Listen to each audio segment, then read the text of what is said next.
Vamos nessa então, pessoal. Vamos chegando aí com mais uma aula aqui do nosso curso de Eletricista Residencial e Predial, aqui da Ômega Treinamentos.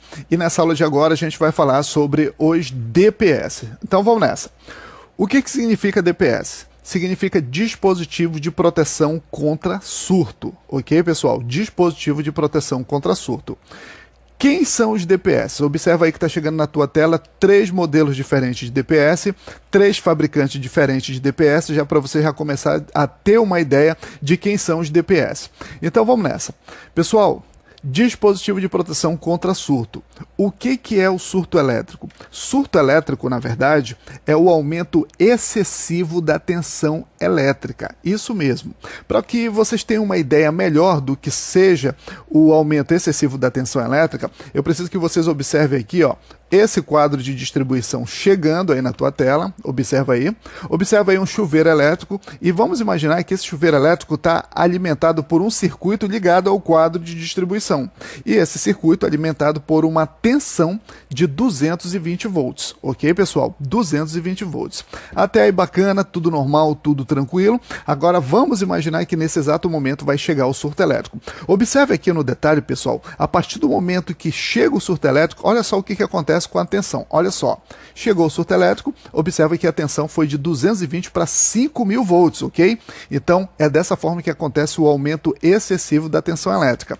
E quando a tensão elétrica aumenta de forma excessiva, o que acontece com o equipamento? Observe lá no chuveiro, ó. O equipamento vai queimar, no caso aqui, o chuveiro queimou por causa do surto elétrico, ok, pessoal? Tranquilo até aí? Deu para entender agora o que é o surto elétrico? Então, a função do DPS é proteger os equipamentos contra o surto elétrico, beleza?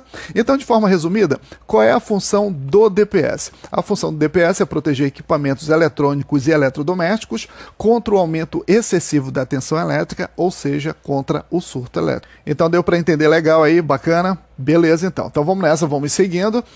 O que pode causar o surto elétrico? Pessoal, na verdade, são várias situações que causam o surto elétrico, mas de forma básica, o surto elétrico ele pode ser causado por manobras na rede elétrica, pode ser causado também por apagões, é isso mesmo, a energia vai embora e aí tem todo aquele detalhe de desligar tudo na tomada, porque subentende-se que quando a energia voltar, ela já vai voltar um pouco mais forte, realmente isso é verdade, isso acontece, isso também é o surto elétrico, ok? Um outro detalhe são as descargas diretas, é isso mesmo, pessoal, aqueles raios que acontecem, só para vocês terem uma ideia, observe que nessa imagem, ó, só pelo fato de um raio cair bem aqui, ó, ele vai gerar um campo magnético e esse campo magnético, é claro, vai gerar um surto elétrico nessa rede e esse surto elétrico vai percorrer por toda essa linha de transmissão e vai alcançar a residência, as indústrias, os prédios e aí os locais que não tiver a proteção de um DPS, certamente pode acontecer a queima de equipamentos, ok, pessoal? Então, o surto elétrico é gerado dessa forma também. E além das descargas diretas, também tem as descargas indiretas,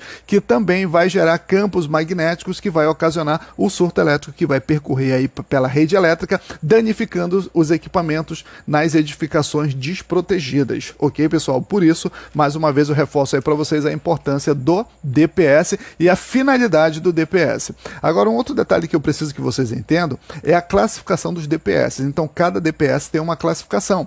Essa classificação, ela funciona da seguinte forma: existe os DPS classe 1, DPS classe 2, DPS classe 1/2 e o DPS classe 3. Na verdade, existe uma outra classe também, como por exemplo, DPS 2/3, né? A classificação 2/3. Só que eu não vou colocar aqui o 2/3, só que a partir do momento que tu entendeu essa explicação, o raciocínio é o mesmo, ok? Então vamos nessa. Essa classificação dos DPS, ela serve para a gente escolher o DPS de acordo com cada situação. Como por exemplo, os DPS classe 1, eles são indicados para locais onde existe SPDA. O que é o SPDA? É o Sistema de Proteção contra Descarga Atmosférica, ou seja, é um para-raio, ok, pessoal? E se não existir o sistema SPDA, aí a gente já não usa o DPS classe 1, a gente já vai usar o DPS classe 2, que é indicado para locais onde não existe SPDA e nem seja alimentado por rede subterrânea da concessionária. Tranquilo até aí, pessoal? Bacana? Ok, então vamos nessa. Olha só, já o DPS classe 1/2, ele serve para as duas situações que a gente já citou, ou seja, precisou de um DPS classe 1, pode utilizar 1/2. Precisou do DPS classe 2, pode utilizar também 1/2. Beleza, gente? Ok, então vamos nessa. Olha só, já o DPS classe 3, eles são indicados para o uso direto na tomada, junto ao aparelho, contudo, dependendo do modelo, pode ser usado também em outros locais, ok? Então, olha só, deixa eu dizer uma coisa para vocês. Nessa aula de agora, é só uma introdução sobre os DPS, ok? Então, é só uma apresentação para que serve o DPS, porque a gente ainda vai falar de maneira detalhada, como, por exemplo, como escolher um DPS, ou seja, como dimensionar o DPS, como ligar o DPS, ok? Então, tudo isso a gente vai ver nas próximas aulas. Então, essa aula de agora termina por aqui, agora que você já entendeu, você já está fera nessa parte inicial do DPS, então corre para as próximas aulas que a gente vai se encontrar por lá. Valeu, gente, até a próxima aula, um abraço a todos.